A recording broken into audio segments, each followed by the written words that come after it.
આજે આપણે સમજવું છે xt ગ્રાફને vt ગ્રાફમાં કન્વર્ટ કરવું છે. xt ગ્રાફ આપ્યો હોય એનો vt ગ્રાફ કેમ બનાવવો? બહુ સિમ્પલ છે. જો xt ગ્રાફ, પહેલો કેસ સમજીએ કે xt ગ્રાફ આવો આપ્યો છે, જોજો બરાબર અહીંયા આપ્યો છે. તો પહેલા ડાયરેક્ટ vt નહીં દોરવાનો. પહેલા સમજો xt ગ્રાફ આ શું બતાવે તો કે પદાર્થ સ્થિર. તો મનમાં યાદ રાખ્યું? હા. હવે વિચાર કરો પદાર્થ સ્થિર vt ડાયાગ્રામમાં કેમ બતાવવું? તો કે પદાર્થ સ્થિર vt ડાયાગ્રામ અહીંયા મળે. ઓકે સર, સમજાણું.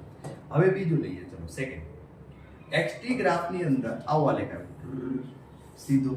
તો પહેલા સમજો કે xt ગ્રાફની અંદર આ શું બતાવે તો કે ઢાળ વેગ હોય, વેગ અચળ બતાવે છે. વેગ કેવો છે? અચળ.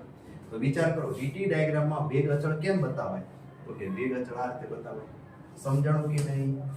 આ ટાઈપ છે. xt ડાયાગ્રામમાં આ રીતે છે. xt ડાયાગ્રામમાં આ રીતે છે. આ શું છે સર? તો કે સર વેગ અચળ છે પણ વેગ નેગેટિવ છે. તો વેગ નેગેટિવ હોય તો આને આપણે થોડીક લંબાઈ કરવી પડશે. વેગ નેગેટિવ છે સર. તો વેગ નેગેટિવ છે તો વેગ નેગેટિવ છે અને વેગ અચળ છે તો માઈનસમાં બતાવવાનું. વેગ અચળ છે પણ કઈ? તો કે નેગેટિવ સાઈડ છે. હજી લઈ લે ચલો xt ગ્રાફ. હવે xt ગ્રાફ આવો આપ્યો છે આ રીતે. xt ગ્રાફ જે છે આ રીતે. તો પહેલા xt ગ્રાફ નું મનમાં વિચાર કરો. xt ગ્રાફ કેવો છે સર? તો કે સર થીટા વધે છે, ઢાળ વધે છે.